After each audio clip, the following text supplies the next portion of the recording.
किसी राज्य में एक राजा राज्य करते थे। उनका नाम भानु प्रताप सिंह था और उनके छोटे बेटे का नाम कुंवर अजय सिंह था। वे अपने माता पिता के सबसे लाडले बेटे थे। राजा साहब अपने छोटे बेटे को लेकर कुछ ज़्यादा ही चिंतित रहते।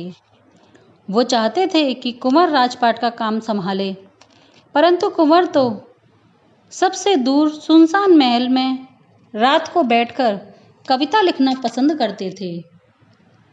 उन्हें किसी का कोई दखलंदाजी पसंद नहीं आती थी। राजा ने कुछ सिपाही उनकी रखवाली के लिए कुछ नौकरों को सेवा में लगा रखा था। आज कुंवर सिंह को कविता लिखने में बड़ी कठिनाई हो रही थी। टेबल पर सिर टिकाकर सोचने लगे। सफ़ेद संगमरमर सा बदन, शीशे में तराशा हुआ सुतवा नाक, गुलाब की पंखुड़ी जैसे होठ, आंखें हिरनी जैसी बड़ी और मादक, हाथी जैसी मदमस्त चाल, बुदबुदाते हुए अपनी कुर्सी पर बैठे राजकुमार सोच रहे थे, काश ऐसी नायिका सामने आ जाती तो कविता लिखने का मज़ा आ जाता।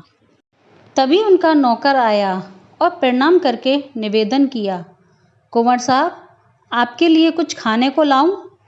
कुंवर ने नौकर को देखा और मना कर दिया। उन्हें भूख नहीं लगी थी। फिर से वो कुर्सी पर टिककर बैठ गए और सोचने लगे। तभी सामने से एक सिपाही आ खड़ा हुआ। साहब, रात हो गई है, आप सो जाएं। कुंवर को उनके आने से बार बार परेशानी हो रही थी, तो कुंवर झुंझलाए कि जब तक मैं ना बुलाऊं कोई भी व्यक्ति छत पर नहीं आएगा। सिपाही आदर से जैसी आज्ञा कुंवर साहब बोलकर चले गए। कुंवर ने फिर सोचना शुरू कर दिया। अगली ही पंक्ति को लिखने के लिए आंखें बंद कर कुछ सोचने ही लगे थे कि पता नहीं उन्हें झपकी आई या क्या हुआ। लेकिन जब आंखें खोली तो एक सुंदर अप्सरा उनके सामने खड़ी मुस्कुरा रही थी। रूप ठीक वैसा ही जैसा उन्होंने कविता में लिखा था। कुंवर को अपनी आंखों पर विश्वास नहीं हुआ, जैसे कोई सुंदर सा सपना देख रहे थे। सामने खड़ी युवती मेनका से कम नहीं लग रही थी। कुंवर ने कई बार पलकें झपकाईं, आंख मली, लेकिन वह सामने खड़ी हुई थी और मंद मंद मुस्कुरा रही थी। राजकुमार की दशा देखने लायक थी। जब कुंवर को थोड़ा होश आया तो हकलाते हुए उन्होंने पूछा कि आप कौन हैं और महल के ऊपर कैसे पहुंची? युवती ने मुस्कुराते हुए जवाब दिया, मैं आपकी कविता की नायिका हूँ, और रहा ऊपर आने का सवाल तो मैं नीचे महल से होकर ही आ रही हूँ। कुंवर ने हैरानी से पूछा, लेकिन मेरे सिपाही कहाँ हैं? युवती बोली कि सब सो रहे हैं। यकीन ना हो तो जाओ देख लो। कुंवर ने महल के नीचे झांका तो सचमुच सिपाही सो रहे थे और वह लड़की मुस्कुरा रही थी। वापस आकर उन्होंने युवती से पूछा, आप कहाँ की रहने वाली हो? युवती हंसकर बात टाल गई और बोली, यदि कुंवर को मेरा आना अच्छा नहीं लगा तो मैं वापस जाऊं क्या? कुंवर ने कुछ नहीं बोला और बस देखते ही रह गए। युवती ने उन्हें फिर से टोका, कुंवर, बस देखते ही रहोगे या लिखोगे भी? कुंवर ने उसे देखा और लिखना आरंभ कर दिया। कुंवर कभी उसे देखकर कविता लिखते, कभी उससे बातें करते। कब रात बीत गई और भोर हो गई, कुंवर को समय का एहसास ही नहीं हुआ। युवती उठकर खड़ी हो गई और बोली, कुंवर, अब मैं चलती हूँ। कुंवर को उसका जाना अच्छा नहीं लगा तो उसे रोकने का आग्रह करने लगे। युवती बोली कि मैं कल फिर आऊँगी। ऐसा कहकर वह सीढ़ियों से नीचे उतरकर चली गई। वह युवती रोज आती, कुंवर के पास बैठती, बात करती और सवेरा होने से पहले ही अगले दिन मिलने का वादा करके चली जाती। पूरा दिन राजकुमार सोते रहते और रात को युवती के साथ समय बिताते। उनकी नज़दीकियां बढ़ने लगीं। कब प्यार हुआ और कब वासना की गहराइयों में समाता चला गया, पता ही नहीं चला। दिन के बाद महीने, महीने के बाद साल बीतते गए। कुंवर की दिलचस्पी उस युवती को छोड़कर किसी चीज में भी ना रही। कुंवर ने पक्का इरादा कर लिया था कि रानी तो उसी युवती को बनाएंगे। इससे पहले भी उन्होंने युवती से विवाह के बारे में बात की, लेकिन हर बार वह मुस्कुराकर टाल देती। कहती, कुंवर, मैं तो प्रतिदिन आपसे मिलती हूँ, फिर शादी की क्या आवश्यकता है। कुंवर का स्वास्थ्य गिरता जा रहा था। सभी वैद्य हकीमों ने देख लिया, पर कोई फायदा नहीं हुआ। कुंवर तो उस अजनबी युवती के प्यार में इतने डूब गए कि उन्हें अपने स्वास्थ्य की तनिक भी चिंता ना रही। आधी रात बीत गई थी, परंतु कुंवर की आंखों से नींद कोसों दूर थी। आज उन्होंने कुछ फैसला कर लिया था। अपने अद्भुत प्रेम से युवती को भेंट देना चाहते थे। दूसरा पहर बीतते बीतते कुंवर की आंख लग गई। तभी किसी ने कुंवर के कंधे पर हाथ रखा तो कुंवर की आंख खुल गई। सामने वही लड़की खड़ी थी। थोड़ी देर प्रेम की बात करते हुए युवती जाने लगी तो कुंवर ने हाथ पकड़कर उसे रुकने का इशारा किया, लेकिन वह युवती रुककर प्रश्नवाचक नजरों से कुंवर को देखने लगी। कुंवर बोले, प्रिय, अब तुम्हारा इंतजार नहीं होता, मैं तुमसे शादी करना चाहता हूँ। युवती बोली, कुंवर, ये असंभव है, मैं आपसे विवाह नहीं कर सकती। कुंवर को लगा कि युवती या तो कुंवर होने की वजह से मुझसे शादी नहीं करना चाहती या फिर वह राजा के डर से कह रही है। कुंवर ने सोने का एक जोड़ी कंगन निकाला और युवती को दिखाते हुए बोले, ये कैसा है। वह युवती बोली, अच्छा है। कुंवर ने युवती को पास बुलाया, उसका हाथ थामा और हाथों का चुम्बन लिया और फिर झटके से कंगन उसके हाथों में पहना दिया। वह युवती बहुत भयभीत हो गई, तुरंत उठकर खड़ी हो गई। कुंवर की आंखों में झांककर बड़ी रुहासू होकर बोली, कुंवर, तुमने ये क्या किया। मैं कोई साधारण युवती नहीं हूँ, एक किन्नरी हूँ, स्वर्गलोक की अप्सरा। मैं तुमसे झूठ बोलती थी कि मैं महल में नीचे के रास्ते से आती हूँ, जबकि मैं तुम्हारे लिए आसमान से आती थी। मुझे तुम्हारे सिवा कोई नहीं देख सकता। कुंवर, मैं तुमसे बहुत प्यार करती हूँ और तुम्हें खोना नहीं चाहती। कुंवर, किन्नरी किसी इंसान का आभूषण नहीं पहन सकती, लेकिन तुमने मुझे ये आभूषण पहना दिया। अब हम कभी नहीं मिल सकते कुंवर। युवती रोने लगी। कुंवर हैरान थे कि उन्होंने इस तरह की गलती कैसे कर दी। युवती का रंग स्याह पड़ने लगा, शरीर में परिवर्तन साफ दिखने लगे। देखते ही देखते वह युवती बेतहाशा दर्द से तड़पने लगी। कुंवर दौड़कर उसके पास पहुंचे। कुंवर की आंखों में आंसू बह रहे थे। किन्नरी ने हथेली उठाकर उसे अपने पास आने से रोका। कुछ ही क्षणों में किन्नरी के जिस्म में आग लग गई और वह पल भर में ही जलकर नजरों से ओझल हो गई। कुंवर ने देखा कि जला हुआ कंगन फर्श पर पड़ा था। कुंवर की हालत ऐसी हो गई जैसे काटो तो खून नहीं। उनकी तो दुनिया ही उजड़ गई थी। जब कुछ होश आया तो दौड़कर उस कंगन को उठाकर अपने सीने से लगा लिया और फबक कर रो पड़े। अब तो कुंवर हर वक्त उस किन्नरी की याद में हमेशा रोते रहते।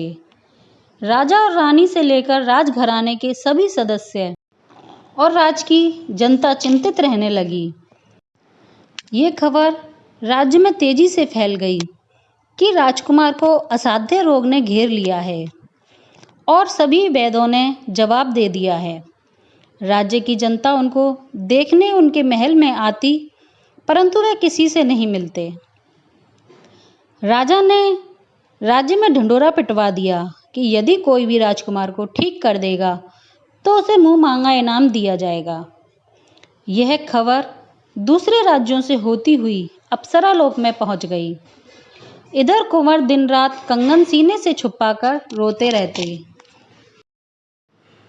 और हर रोज छत पर बैठे रहते जैसे किन्नरी का इंतजार कर रहे हों। कुंवर अपनी प्रेमिका को किसी भी हालत में भूलना नहीं चाहते थे। उनको पूरी उम्मीद थी कि किन्नरी वापस आएगी। उसके बिना तो वह प्राण त्याग नहीं सकते। उनकी हालत बहुत ही ज़्यादा गंभीर होती जा रही थी। एक दिन की बात है, वह छत पर बैठे हुए थे। रात्रि का तीसरा पहर था। कुंवर प्रेमिका की याद में रो रहे थे कि तभी कुछ ससराहट सी हुई, चमक सी उत्पन्न हुई। कुंवर ने आवाज की तरफ गर्दन घुमाकर देखा। उन्हें धुआं के सिवाय कुछ भी नजर नहीं आया। एक तो रात का अंधेरा, दूसरा कुंवर की आंखें भी रो रो कर पथरा गई थीं। फिर उन्होंने अपनी आंखों को साफ किया और ध्यान से देखा। एक सुंदर सी स्त्री उनके सामने खड़ी थी और कुंवर चकित होकर पूछ रहे थे कि भला रात में कौन आया होगा। शायद पिताजी या कोई दासी होगी। देखा तो सामने एक सुंदर स्त्री खड़ी थी।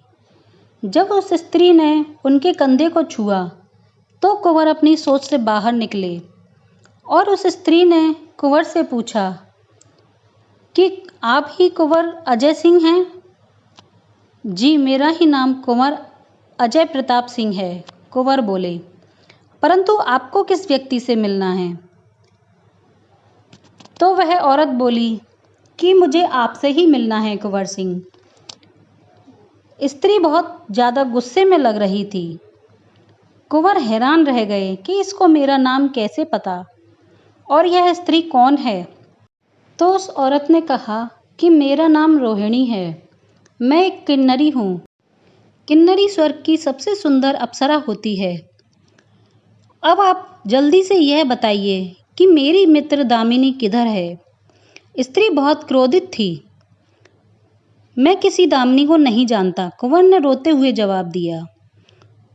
तो वह किन्नरी बोली कि आप झूठ बोलते हो कुंवर। दामिनी को तुम अच्छे प्रकार से जानते हो क्योंकि दामिनी प्रतिदिन तुमसे मिलने आया करती थी। तो कुंवर ने कहा, रोहिणी उसका नाम दामिनी था? मुझे तो आज तक यह मालूम ही नहीं था। मैं तो उसके प्यार में इतना दीवाना हो गया था कि कभी मैंने उससे उसका नाम ही नहीं पूछा। दामिनी कहाँ है? रोहिणी ने दोबारा से पूछा। तो कुंवर ने वही कंगन उसके आगे कर दिए और कुछ नहीं बोल सके। तो रोहिणी बोली, दामिनी की मृत्यु हो चुकी है। और फिर कुंवर दहाड़े मारकर रोने लगे। रोहिणी ने कुंवर के कंधे पर हाथ रखा। कुंवर, मुझे पूरी बात समझाओ। कुंवर कुछ बोल पाने की स्थिति में नहीं थे, बस रोते ही जा रहे थे। रोहिणी पास बैठी कुर्सी पर बैठ गई और फिर कुंवर ने उन्हें पूरी कहानी विस्तार से बताई। सारी बातें जानने के बाद वह बोली कि कोई बात नहीं कुंवर, ऐसा लगता है कि आप दामिनी से बहुत प्यार करते हो, लेकिन मैं आपसे वादा करती हूँ कि मैं आपकी प्रेमिका को अवश्य ही बचाकर ले आऊँगी। अभी देर नहीं हुई है। कुंवर बड़ी हैरत से रोहिणी को देख रहे थे और ऐसा कहकर वह वापस चली गई। समय बीतने लगा। दिन बीते, महीने बीते और साल भी समाप्त हो गया था। कुंवर की उम्मीद अब धूमिल होने लगी थी। ना तो रोहिणी आई और ना ही कोई सूचना। उधर कुंवर की हालत भी बहुत ज़्यादा चिंताजनक होने लगी थी। अब वह किसी को पहचान भी नहीं पाते थे। एक रात छत पर कुछ आहट सी हुई। कुंवर उठ नहीं सकते थे तो उन्होंने नज़रें दौड़ाकर आसपास देखा। सभी गहरी नींद में सोए हुए थे। कुंवर ने देखा कि छत पर से एक साया नीचे आ रहा है जो किसी स्त्री का है। वह स्त्री पास आई तो वह रोहिणी थी। कुंवर रोहिणी को देखकर बहुत खुश हुए। उनके शरीर में जैसे एक नई सी जान आ गई। जो व्यक्ति उठ भी नहीं सकता था, वह झटके से उठकर बिस्तर पर बैठ गया। कुंवर के इशारे पर रोहिणी कुर्सी पर बैठ गई। तुम अभी तक कहाँ थी रोहिणी, और दामिनी किधर है? कुंवर, तुम दामिनी से कितना प्यार करते हो? अपनी जान से भी ज़्यादा, कुंवर ने जवाब दिया। परंतु तुम इतने दिन तक कहाँ थी, और दामिनी का कुछ पता चला या नहीं? कुंवर ने बेचैनी से ये सवाल किया। तो रोहिणी मुस्कुराई। उसने धीमे से एक आवाज़ लगाई, रोहिणी, बाहर आओ। इतना सुनते ही वह सीढ़ियों से उतरती हुई नीचे आ गई और राजकुमार के पास आकर खड़ी हो गई। राजकुमार उसे देखते ही प्रसन्नता से खिल उठा। जो कार्य सभी वैद्य हकीम नहीं कर पाए, वह दामिनी ने कर दिया। कुंवर बिस्तर से उठकर खड़े हो गए और दौड़कर दामिनी के गले लग गए। दामिनी, मुझे माफ़ कर दो। मेरी गलती की वजह से तुमको कितना दुख हुआ। नहीं कुंवर, गलती मेरी है। मैंने तुम्हारे पूछने पर भी तुम्हें कभी नहीं बताया कि मैं किन्नरी हूँ, दामिनी बोली। पर हैरानी की बात यह थी कि इतनी आवाज़ के बाद भी सेवक गहरी नींद में सोते रहे। ये सब किन्नरी का करिश्मा था। रोहिणी ने इशारा किया और एक सेवक नींद में उठकर खड़ा हुआ और किसी पुतले की तरह चलता हुआ सीढ़ी से नीचे उतर गया। तभी रोहिणी बोली, कुंवर, दामिनी को उनके कैद से निकालने के लिए मैंने बड़ी कठिन तपस्या की है, अतः स्वामी को इसे छोड़ना ही पड़ा। परंतु नियम के अनुसार यह किन्नर लोक में नहीं रह सकती। अब तुम्हें इससे शादी करनी होगी। तभी दामिनी बोली, रोहिणी, तुमने मुझे नवजीवन दिया है। मुझे अपने प्रेमी से मिलने की प्रसन्नता भी है और तुमसे बिछड़ने का गम भी। मैं तो अब साधारण स्त्री की तरह रहूंगी, लेकिन तुम मुझसे मिलने आ जाया करना। तो दामिनी ने कहा, हाँ जरूर आऊंगी। रोहिणी ने उसकी आंखों में से आंसू पोंछे और कुंवर से बोली, कुंवर, जितना प्यार अभी तक तुमने मेरी सहेली को दिया है, उतना ही भविष्य में देना। कुंवर ने हाँ में गर्दन हिलाई और दौड़कर रोहिणी के गले लग गए। दामिनी भी रोहिणी से लिपट गई और तीनों रोने लगे। सुबह होते होते यह बात राजा तक पहुंची। राजा और पूरे राज्य में यह चर्चा होने लगी। राजा और रानी भागते हुए कुंवर के पास महल में पहुंचे। दोनों कुंवर को भला चंगा देखकर और दामिनी जैसी सुंदर राजकुमारी पाकर फूले नहीं समाये। एक हफ्ते के अंदर ही सभी राज्यों को निमंत्रण भेज दिया गया और धूमधाम से कुंवर और दामिनी की शादी हो गई। किन्नरी से शादी के बाद कुंवर की दिनचर्या ही बदल गई। वे मुख्य महल में जाने लगे और राजपाट भी देखने लगे। राजमहल की खुशियां बरसों बाद वापस आ गई थीं। कुंवर और किन्नरी का दोनों का प्रेम परवान चढ़ने लगा था। दोस्तों, अगर आपको यह प्रेम कहानी पसंद आई हो तो लाइक करें, शेयर करें, कमेंट करें और चैनल को सब्सक्राइब करें। धन्यवाद।